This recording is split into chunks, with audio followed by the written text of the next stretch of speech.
Hi everyone. Hi everyone. What we have for you today is a video that covers mind-body interaction and mind-body therapy, how to change state. And this is really the fundamental elements of what's called the infodynamic revolution, to move on in the 21st century from psychodynamics and psychoreductionism, which basically was all there used to be, to depth psychology. So we've brought biology back into the game. We've also brought modern field theory into it. So there'll be an outline of the fundamentals of the model, and we'll also show you in detail, if you allow yourself to follow it, just how mind and body interact, and you can bring about therapeutic change, both clinically and for personal developments.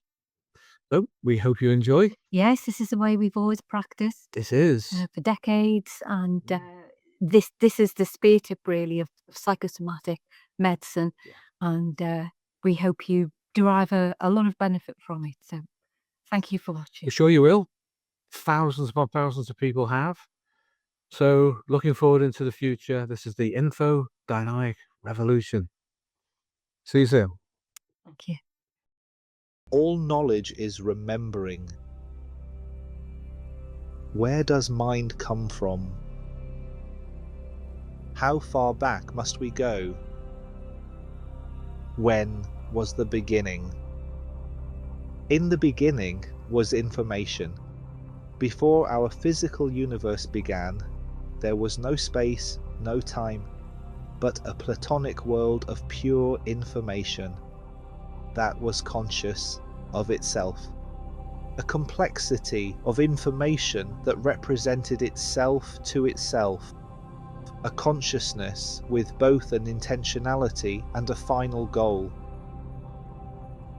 This ground state Platonic consciousness achieved a level of complexity that generated both mathematics and what Plato was to intuit as a world of transcendental ideas and archetypal forms. However, unlike Plato's original intuition, this Platonic field was not static and unchanging, but infodynamic with an a priori intentionality to generate our universal domain through telic ontology. That is, the foundational state of pure informational consciousness generated sufficient complexity via its ontology of mathematics and primordial forms to become the material universe. At the Planck scale, that of the smallest dimensions of space-time geometry, idealism, mind, and materialism, matter, are superpositioned together as aspects of informational monism. The laws of nature were already pre-configured and were now manifest through emergent quantum field infodynamics. As the ontology of the universe unfolds under Platonic field pressure, the field itself provides its own regulatory infodynamics. At all scales of the Platonic field, including its ground state of informational monism, morphogenesis and morphic resonance operate, giving rise to the observations made by Rupert Sheldrake. These Sheldrakian fields, as psychosystems analysis refers to them, are in fact contiguous with the Platonic field, which is in dialectical, interactive relationship to them. Taken together, they are a single field which contains all ontological variations and being a heterogeneous field of superpositioned entities. So, Platonic pressure generates ontological complexity. Consciousness is immanent within physics and biology, and out from these arises our familiar phenomenal ego consciousness. We each have within us a conserved representation of the entire ontology of the universe, from its fundamental ground state right up to the apogee of biological consciousness within human psychology. This has been intuited by many great cultures of the past, including the Greek Gnostic traditions who spoke of the remembrance of the Pleroma as the innate recall of the ideal transpersonal world, out from which the material universe had emerged. To understand the nature of consciousness, it is necessary to interrogate it directly through itself.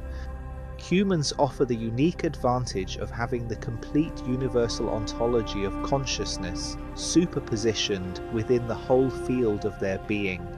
To access the superpositioned field of Platonic consciousness, we must begin at the focal point of our everyday awareness, what the depth psychology tradition of the West calls the I or me of the ego. The ego is made up from our Miller number, which is the 7 plus or minus 2 chunks of information that comprises our immediate experience and working memory, plus our self-concept, which is our autobiographical sense of continuity, as this has developed and consolidated over our lifespan, with the self-image at its focus as the internal mirror that reflects back to us who we believe ourselves to be at any given moment. The complex field is that field of systematized information that has formed along our timeline in response to adaptive challenges to our lifespan development. Complexes may be negative, positive, or ambivalent, and over time may move between these categories as they adjust under Darwinian selective pressure to the ego's ongoing experience. In essence, the ego partitions under adaptive developmental pressure into subunits of itself, having devolved responsibility for meeting with lifespan development challenges. Most complexes are non-aligned to the ego. In other words, they are outside of the ego's awareness, yet remain unconsolidated into long-term memory. This grants them a functional autonomy that allows them to change their state in relationship to the ego, to the extent that they may move into alignment with the ego or even into identification with it. Ego-aligned complexes operate within the wider field of the ego's awareness and can be experienced as troublesome patterns of thoughts and feelings, physical symptoms, or psychosocial behavior and interactions. The ego knows that aligned complexes are not the ego as such, but represent disturbance in field-distributed experiences that appear to originate from outside of the ego but are not identified with by the ego. Therefore, the ego's relationship to its aligned complexes is both dissonant and consciously dissociated. That is, unlike non-aligned complexes, to which the ego has no conscious access and which function as if repressed, aligned complexes are conscious problems that represent neurotic conflict within the field of the ego's self-concept and self-image. Ego-identified with complexes are both tacitly and explicitly identified with by the ego and its core self-image. There is a failure to discriminate between the complex and the ego, with the complex parasitizing the ego to the extent that the ego both believes the complex is a normal part of itself and then actively seeks out confirmation for it from other people and from within the wider social and natural environment. As infodynamic fields, all three categories of complexes exist in multiple superpositioned states that may simultaneously present as biological, psychological, and social symptoms. In infodynamic depth psychology, in both the clinic and in personal development contexts, the ego is entrained to deal with negative complexes in all categories of their representational states. This involves controlled dissociation of the ego through its Meta-Qualia of Consciousness, for which analogues exist in some Tibetan Buddhist practices. In infodynamics, however, the chosen medium for therapeutic and personal development change is advanced hypnosis paired with appropriate creative media through which to entrap and transform complexes at their field-informational level.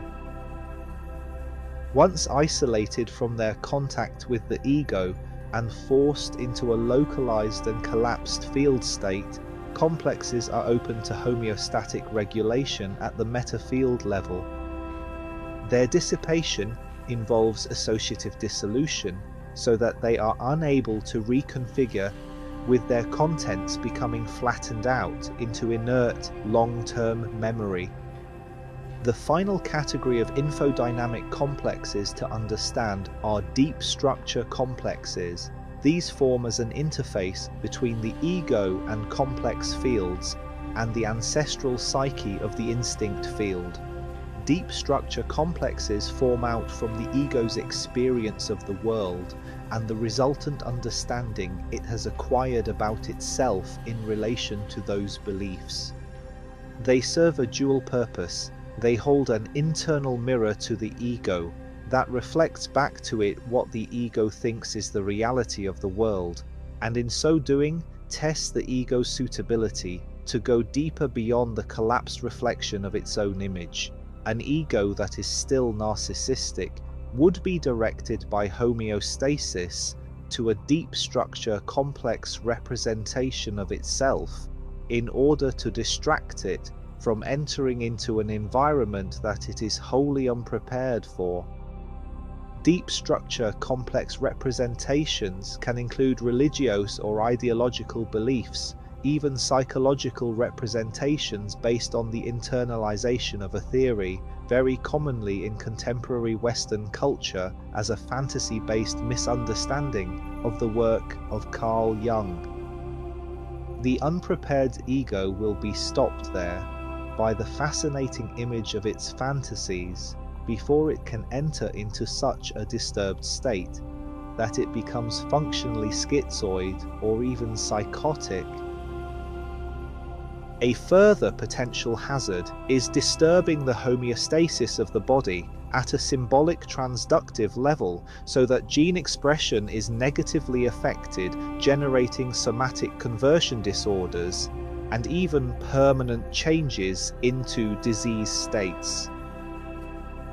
However, if the mature and developed ego can meet with the field of deep structure complexes by understanding their purpose, then the image of the deep structure complex will change by homeostatic direction into a psychopomp-like figure that acts as a healing and integrative agent and a portreeve or guardian figure that admits the ego into relationship with the true ancestral psyche.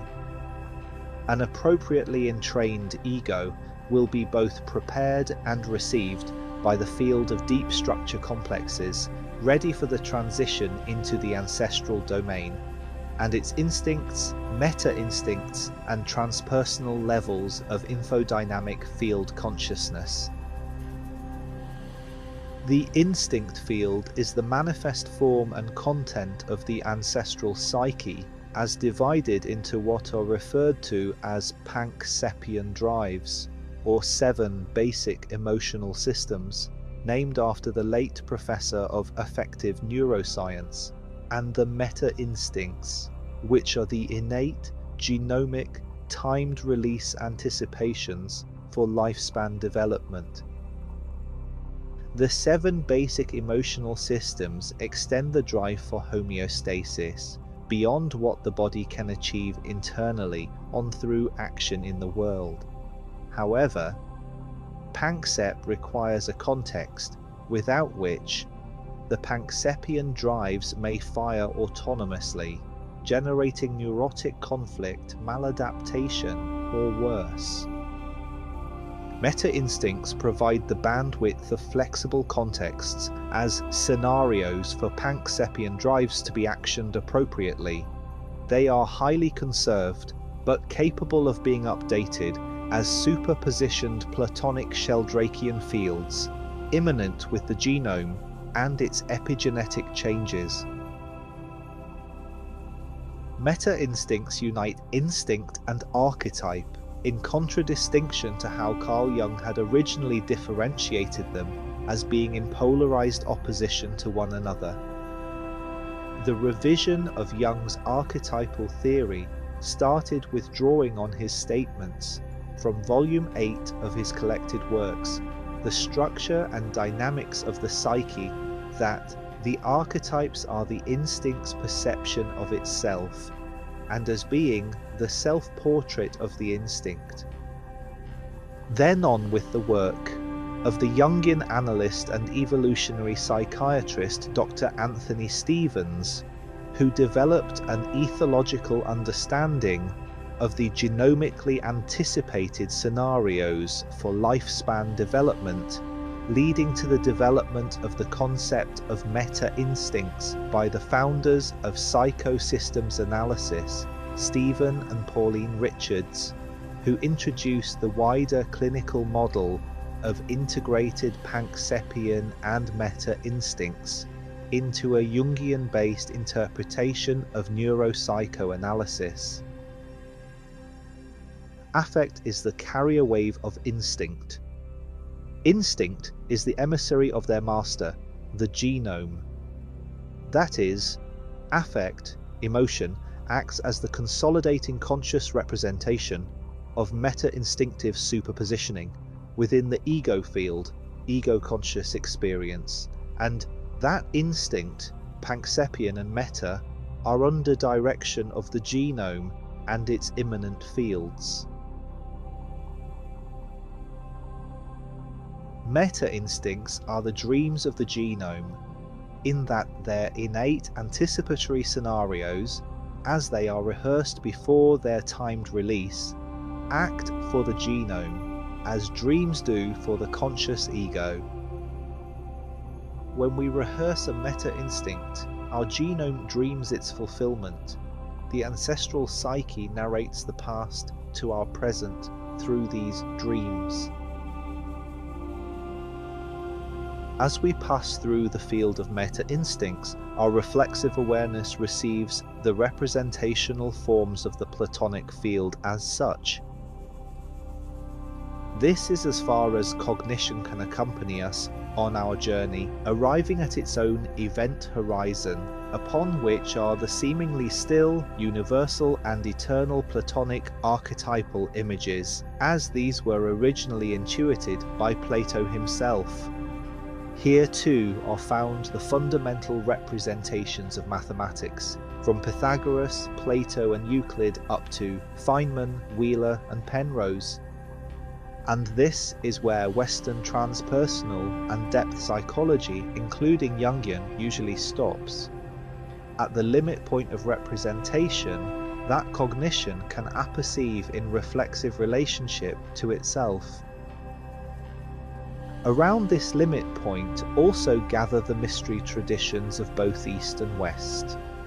Systematized as religious and cultural practices generated by ingression of intuitive insight and maintained by the field infodynamics of morphic resonance, thence repeatedly confirmed by generations of collective participation. The experience of Platonic phenomenology requires of us a further relational understanding of how consciousness configures into our subjective experience as Meta-Qualia of Consciousness, and how this is key to understanding how our conscious ego can interact with the fundamental Platonic field of infodynamic consciousness. These Meta-Qualia of Consciousness map directly onto the evolution of the human brain and have a direct analogue in Carl Jung's intuition of the functions of personality.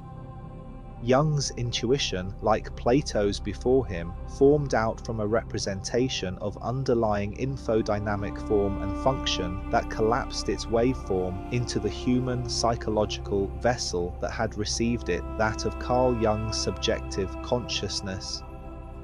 Hence, these meta-qualia reflect not only the evolution of the brain and its superpositioned mind, but also the ontology of consciousness itself, as conserved and transduced representationally all the way up from the Platonic field of informational monism into subjective human ego consciousness.